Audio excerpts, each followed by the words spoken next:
Sons of Thunder. Sons of Thunder. Midweek Freak Treat. Sons of Thunder, Episode 7. Brothers Keeper, Part 2. Yinyn. I'm Adam and Urine. And I am part 2 of this duo called the Pure Boys, named Urine. I mean Steve. I'm trying to imagine doing this whole podcast with my eyes shut, and it's very discombobulating. Well, hey, let's try it. I'll shut my eyes too, and then I'll just hope that it doesn't accidentally stop recording somehow. Okay, well, you probably should open your eyes like every 30 seconds or something. Maybe have a timer. We should probably do this for a different episode. No, let's do it for this episode. It'll just beep. I'll set a timer. It'll beep every 30 seconds to remind me to open my eyes, and that'll be fine for the audience. They'll love that. Then they'll be able to keep time and know exactly when 30 seconds have passed. Check the levels. Well, a lot of people, a lot of listeners to this podcast, especially for the midweek freak treats, do it while they're working out. So this will probably help with their HIIT technique. High intensity interval training, of course. Of course, yeah. Out there douching the old bag in the backyard, just punching it as hard as you can. Yeah, exactly what happens in this episode is douching a bag in his backyard. This man owns a house. Did you think this was an apartment? Well, I think we see him in the backyard in the last episode, but it certainly has apartment vibes to it, absolutely, where it looks very sad on the inside and very like, ooh, that's not a place that somebody should live. That's a very sad place. But maybe it's because of like his dying mother and her bags of urine. There's too many bags of urine to count, but like sell the house and get an apartment and then don't have to fight people for a living. Yeah, that's the thing. He's like, I have to fight people to pay for my mom. And it's like, just sell your house, bro. Just the market's great right now. It's not 2008 anymore. It's 2019 or 2020. Your house probably quadrupled in value since then. Yeah, or move to Canada and or Mexico. And get yourself some free drugs. Exactly. And that way Satan's hand can't reach you. Same with Carver's tiny little baby hand, because Carver's a tiny little baby man. I swear he keeps shrinking throughout this whole episode. He just gets smaller and smaller. And not like, I'm not trying to put a metaphor in there or some kind of simile or some bullcrap like that. He just legit looks like he's shrinking. Right, you mean literally he is getting smaller. Well, I think at one point he is like, he's kneeling down and put his shoes on his knees and is like kind of running around in a funny, comical way. I thought that was a weird choice, but it works for him. And his shoe is like a thimble. Yeah, and his name is Tom Thumb. He could play Tom Thumb. That would be very believable to me. You know, I've realized a problem with this idea of keeping our eyes closed for this episode.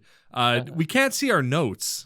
I really haven't been taking too deep in notes, especially for the midweek freak treats anyway, so it's not really a loss for me. Oh, it's such a loss. I have so many notes written down, like this note. What are the odds that this soldier is the star of the next show? 100%. You think so? I mean... yeah, right? I mean, we spent 2 episodes with this Bozo Lee. They're definitely grooming him to be the next, I mean, talk about Hollywood grooming. They're definitely grooming him to be the next star of Sons of Thunder, Redemption, yinyn. Well, there is a weird, like, muffled line where he says, like, stop grooming me. Mm-hmm. And he must be talking to, like, the writer or the producer on set. Well, he's probably talking to Brad Heller, star of The Heller Method. Yeah, which is very cool. Very cool that he knows that that method. Do you think all of these people are from the Heller Method, especially Ringo? Oh, absolutely. Yeah, I definitely think that Ringo with his tattooed on eyebrows was like a star pupil. It was like Jeffrey Dean Morgan and then Ringo just roofing everybody in the class constantly. Sorry, giving them Ringo specials. That's where you learn how to roofie without, like, feeling guilty for it, is the Heller Method, because you don't, like, method actually give people roofies. You just give them roofies. You just give them roofies in a safe and controlled environment, and then everyone just has a quick nap. Brad Heller empties all your pockets and takes your wallets and your passports, and then you have to fight in Brad Heller's Fight Club in order to get all that stuff back. I think it's a pretty good system. That's a great system. And then, like, when people, like, fight back or ask for their money or whatever, you just say, like, that's Hollywood, baby, and kick them out and tell them when to come back. Exactly. Yeah. I'll see you next week. That'll be $4,000. And they go, oh, well, you don't have any money. And he goes, well, you better start waiting tables, buddy. And that's just how it goes here in Hollyweird. And of course, Mr. Heller would obviously say, see you next Tuesday, because it's funnier. Oh, yeah. Well, that's the thing about Mr. Brad Heller is he's a comedic mastermind, and he's quick with the wit. People don't know whether it's the roofies that make him funny or his, personality. Well, he's taking the roofies too. Like what? He'll go around, He takes your wallet, he takes your passport, then he hides them, and then he roofies himself so that everybody kind of wakes up around the same time, and he's like, oh, what happened? My head's pounding. I think we all got roofied by somebody. What was in that drink? And then, everyone has a good laugh, and then next week you come back, you do it all again. Well, and nobody questions it because they're all roofied. Like, you're not thinking your clearest in those moments. So everybody, like you said, and you go about your week. You come back, you get roofied again. It's a vicious roofie cycle. You keep coming back because after you wake up from being roofied, Brad Heller puts on a karaoke version of Don't Stop Believing, and everyone puts their arms around each other, and they all sing, and they all feel inspired, like born and raised in South Detroit, and they all sing it together, and it's a beautiful moment. They're like, all right, it's all good. We'll work this out. God will provide. See you next Tuesday. And then it just happens again. Bunch of clowns. I was doing like a slow clap, indicating that I wanted you to see me slow clap. Couldn't see it. But then I realized we had our eyes closed, and I was being an idiot. I really wasn't being a Heller method Heller. That's the thing, right? You were being a Heller method Heller, and that with your eyes closed, you're halfway to being roofied at this point. Well, I'm definitely halfway to God, that's for sure. What do you think has been the biggest benefit to having your eyes shut so far? Oh, wow. Thanks so much for asking. I think for me, the biggest benefit is picturing how beautiful Brad Heller's face looks and just being able to really cement him in my mind as I talk about him. It makes it a lot easier to talk about him. I'm going to be honest, not even a joke. I am kind of enjoying podcasting with my eyes closed. It's kind of fun.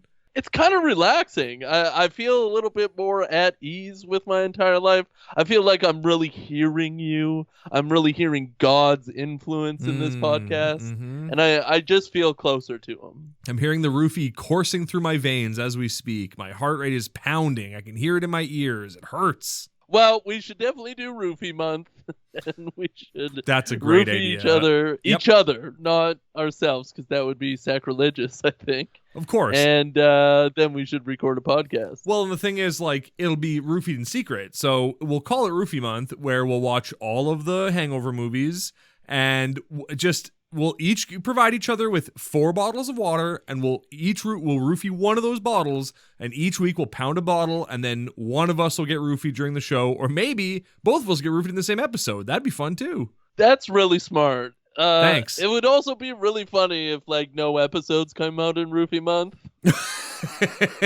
It's just we put out just episodes that are 90 minutes of dead air that have the title The Hangover 2. Yeah. Well, somebody got roofied that episode. I like your plan, though, of having 4 bottles of water, and then one of us... What if we both get roofied on the same episode? That's what I'm saying. That's the fun of Roofie Month, is you never know. Yeah. You pound the water. Sometimes... here's the thing. There's a good chance that at least 3 of the 4 episodes, or at least half the episodes, are going to be just good, solid episodes. And then...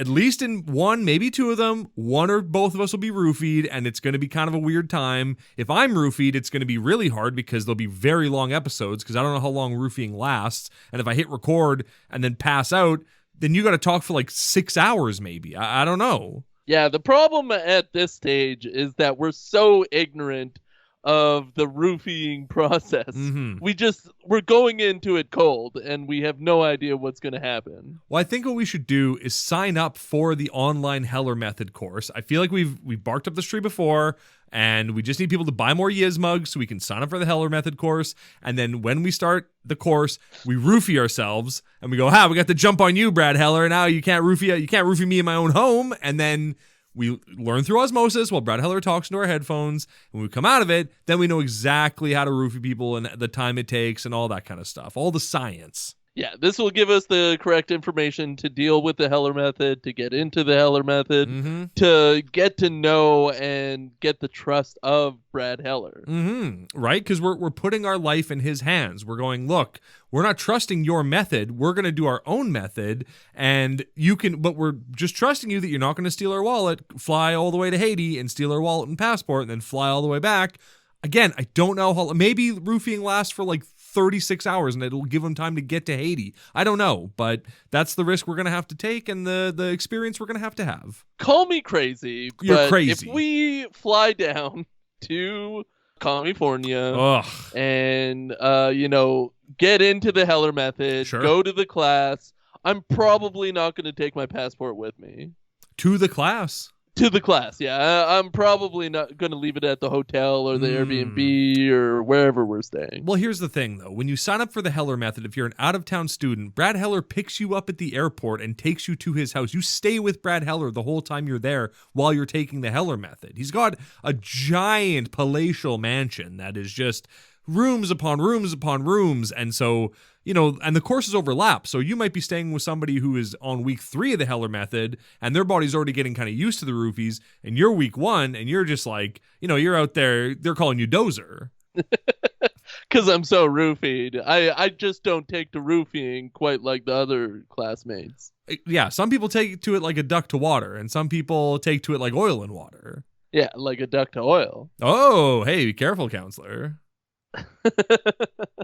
I gotta say, I think the Heller method is for us. I'm not too sure about the roofing yet, but again, we're ignorant. We want to learn.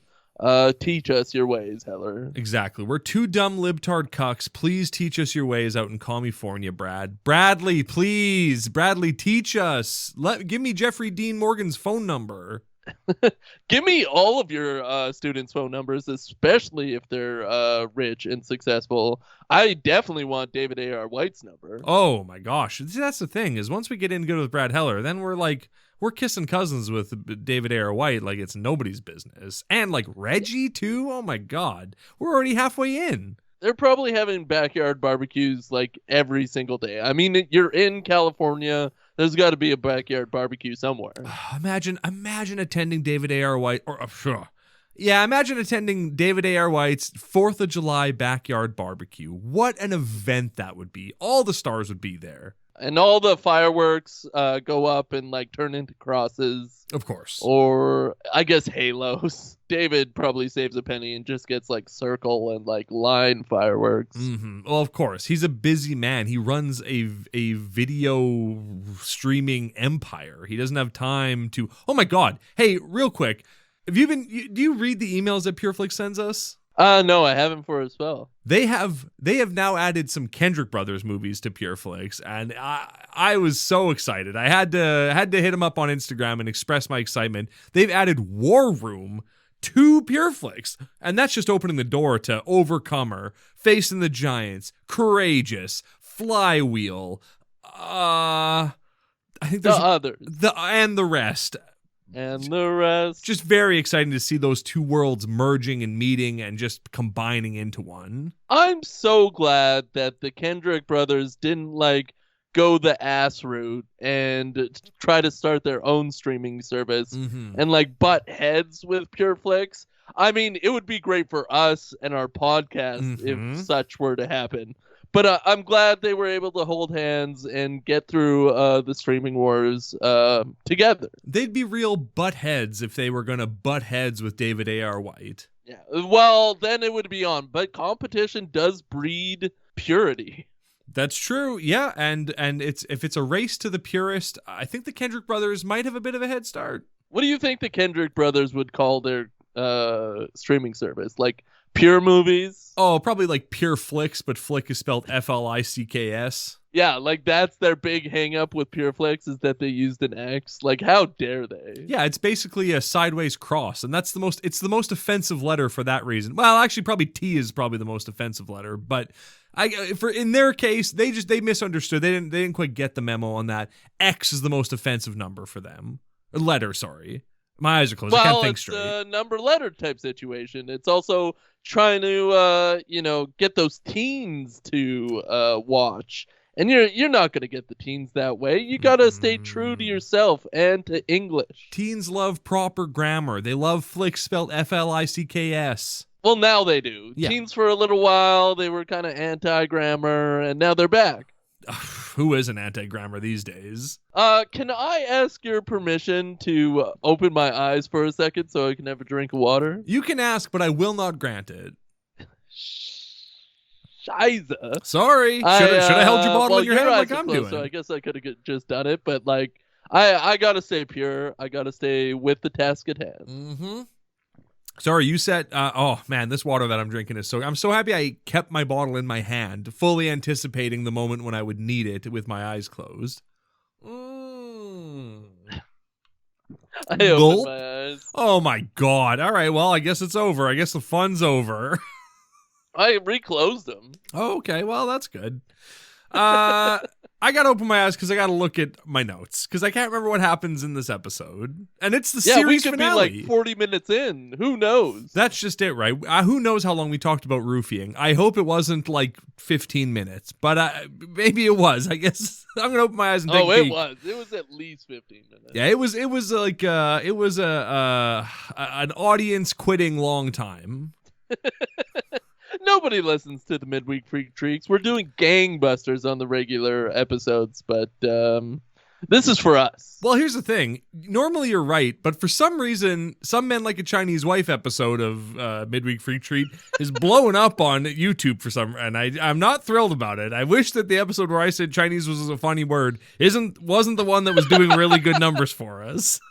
Yeah, that's the one that breaks up. Open the whole podcast and we become super famous. Yeah, that's the one where we get our YouTube like silver plaque from them for subscriber counts. I was very excited about that. Well, Elton John, as you know, is very fastidious when it comes to the internet and when he's being mentioned. So he probably listened to this podcast, loved it, told all of the UK. And now we're doing great. And he didn't even care that I played a good chunk of Hercules at the end of the episode. He didn't even care about that. He was like, it's all good, guys. I get what you're doing. Some Men Like a Chinese Wife. It's funny stuff. I get it. I love the show. No harm done. You can monetize this episode. And we went, thank you, Sir Elton John. He's a sir. Well, he's very, flamboyant with his dress. And that's the kind of person you want tonight. Absolutely. Yeah. Yeah, for sure. Right. Well, hey, this episode is a real violent punch fest of an episode of Sons of Thunder. What did you think of all the violence in this episode? Untowards. I did not like it. I didn't appreciate it. I hope God forgives them for making this episode, but it was just so violent and brutal throughout, and the shots and the angles were just absolutely perfect every time that it like really intensified the brutality of it. So I was kind of taken aback, to be honest. What did you think of the brutality during this episode? Oh, I loved it. I'm a man who loves violence. I love Cain and Abel. I love all that stuff. It gets my rocks off. Show me two giant dudes slapping meat. That's what I want to see. But not meat in the other way. The book is not sexual. No. It's very violent. Yes. But not sexual at all. Jesus' best friends were prostitutes. Not sexual at all. But this episode really comes full circle when it comes to Big Dumb Bunny's story and his history with the Devil's Hand? Is that his gang name? Yeah, Devil's Hand. The Devil's Hand and their gang of rough and tumble customers. They certainly are, and they come out of the woodworks in this episode, except for Angie. He decided not to show up at the end. Well, he's retiring.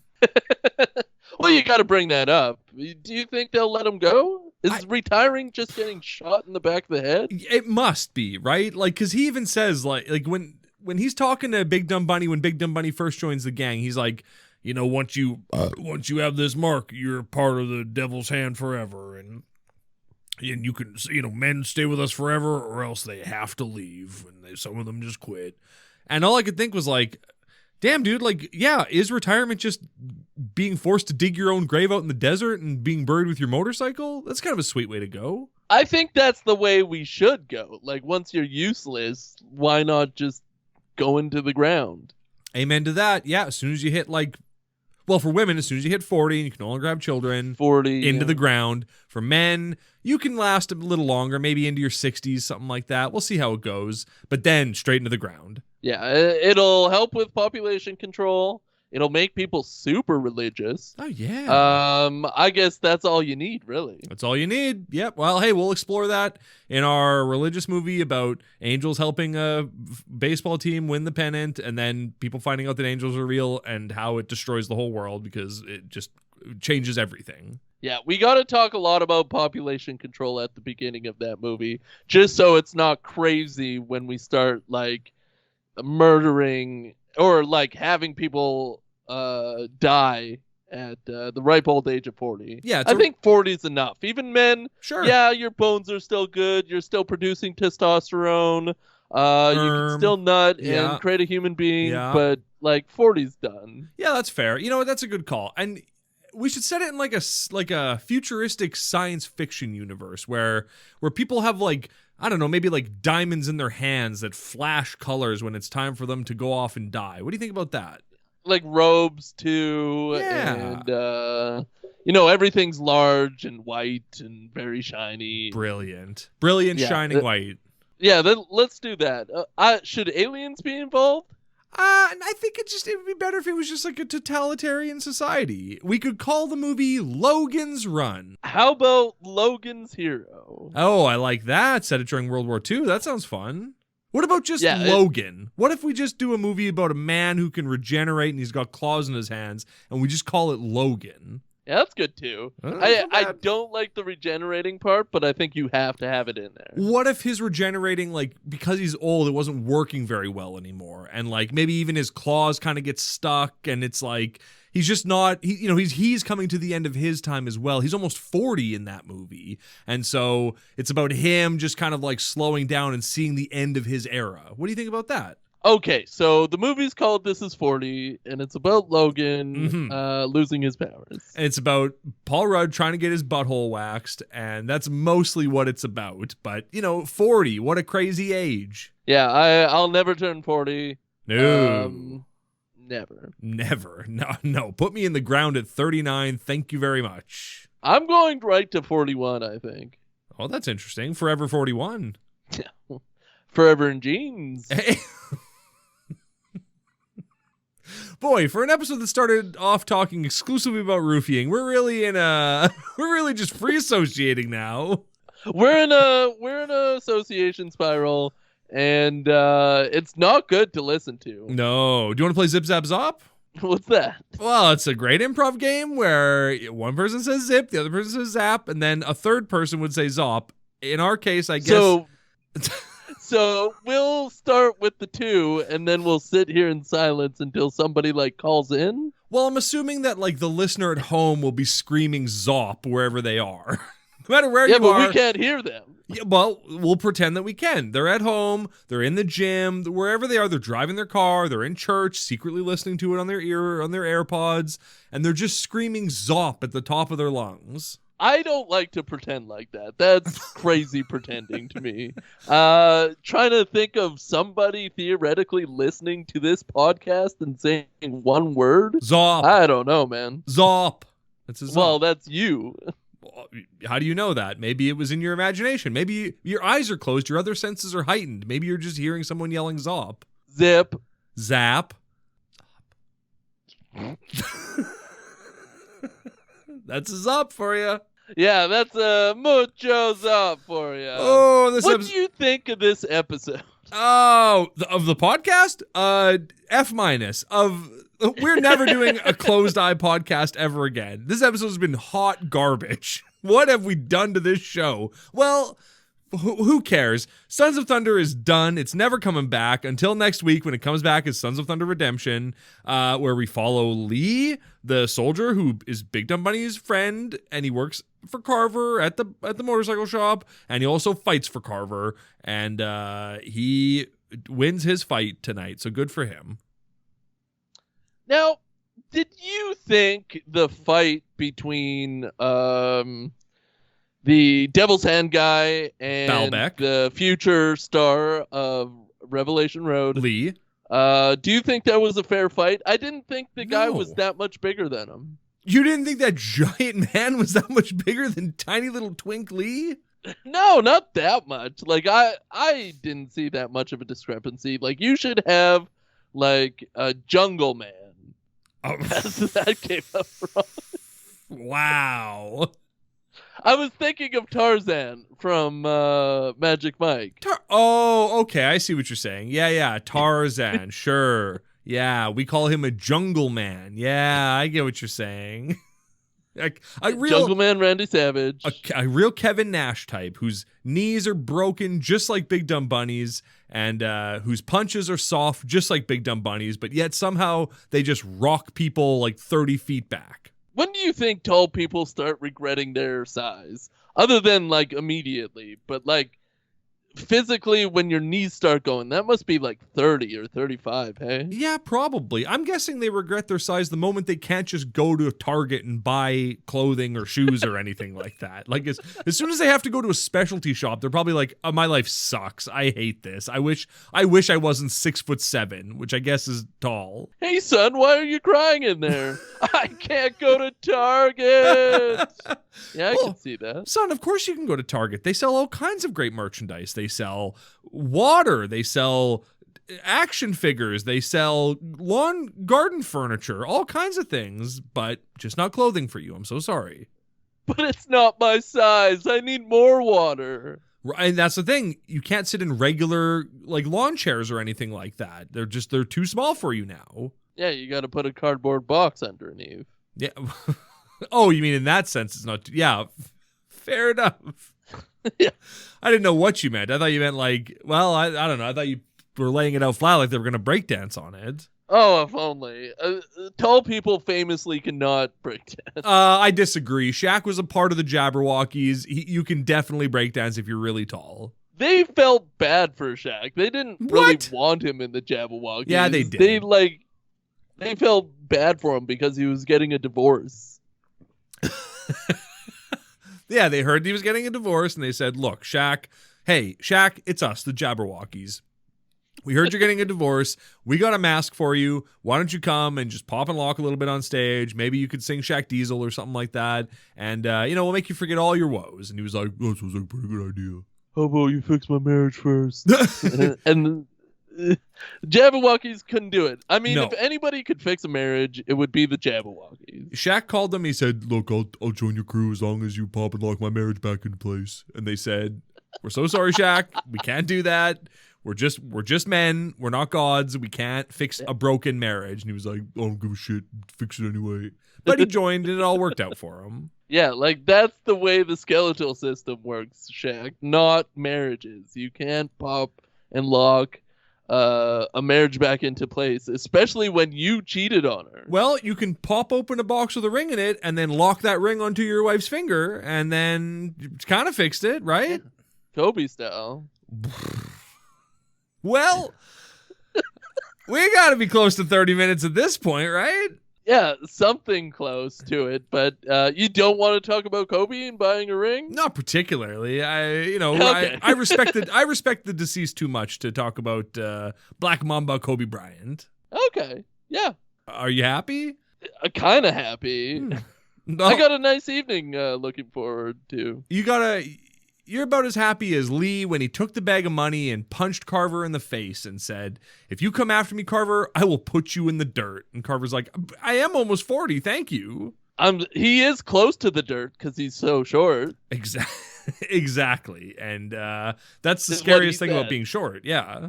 That's why you want a Tarzan-like man to be tall and have no knees. Excuse me. I think you mean Now- a jungle man. I regret saying that. I would like you to bleep when I said Jungle Man earlier. You don't have to bleep it now. It's just going to make it sound so much worse if I bleep if the first time. It's going to just make it sound Bleep like man. I want a jungle bleep. And they'll go, oh, God, what could he have possibly said no. after that? Oh, no. Although that sounds better because I could have said anything like a jungle banana. Well, but why would I censor banana? Well, because it's Randy, baby. Hey. Banana is one of the most sensual fruits. What are some other sensual fruits? I'd have to say grapes only because of the way that the Greeks ate them. Lounging on a chair, being fed them from the vine, of course. Very sensual. What's your top sensual fruit? Probably like a pomegranate cut in half, or like a watermelon with a hole carved in it, or a honeydew with a hole carved in it, or like I don't know, like a cantaloupe with a hole carved in it, that kind of thing. Yeah, I think I get it. I think you do too. I think maybe you get put it. some whipped cream in that hole. I'm winking at you. You can't tell though, because my eyes are closed and your eyes are closed. So by winking, I mean I'm just kind of like scrunching half my face.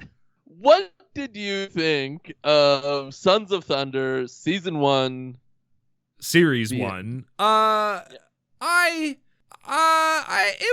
was fine. It was okay. It was bad. I don't know. It was certainly a pureflix original. The highest budgeted looking one, but it was no Malibu Dan. It was no Woa Crash into the Wall. It was better than Fat Bitch, I'll tell you that much. But yeah, and it was better than the Beverleys. But there's no Kate. There's no Reggie.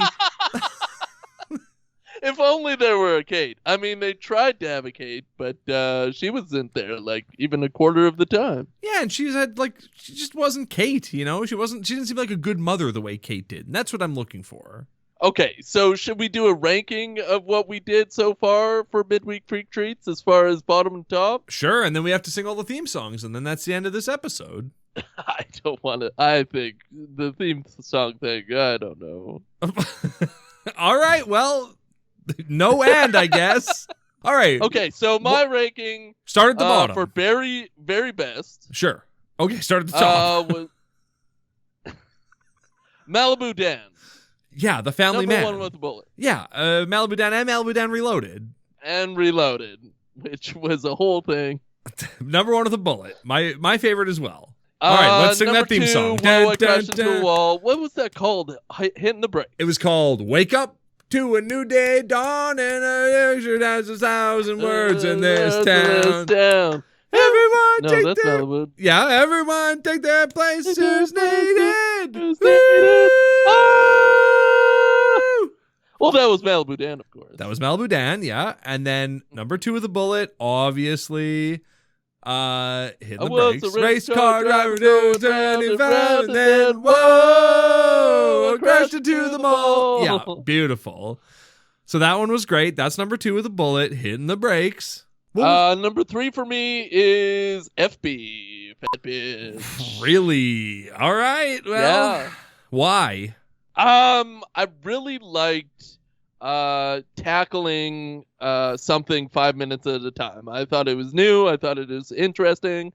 I thought it was just, pat on our backs for thinking of that and doing it. Well, we can certainly do that again for another midweek freak treat. Not Fat Bitch again, but just some movie broken up into 5-minute chunks. And then Sons of Thunder, and then Beverly's. Okay. I would swap Sons of Thunder and Fat Bitch, but I love Big Dumb Bunny, and just riding off the success of his role as Big Dumb Bunny in Hitting the Brakes, and then parlaying that into this role as Big Dumb Bunny, the biker bunny.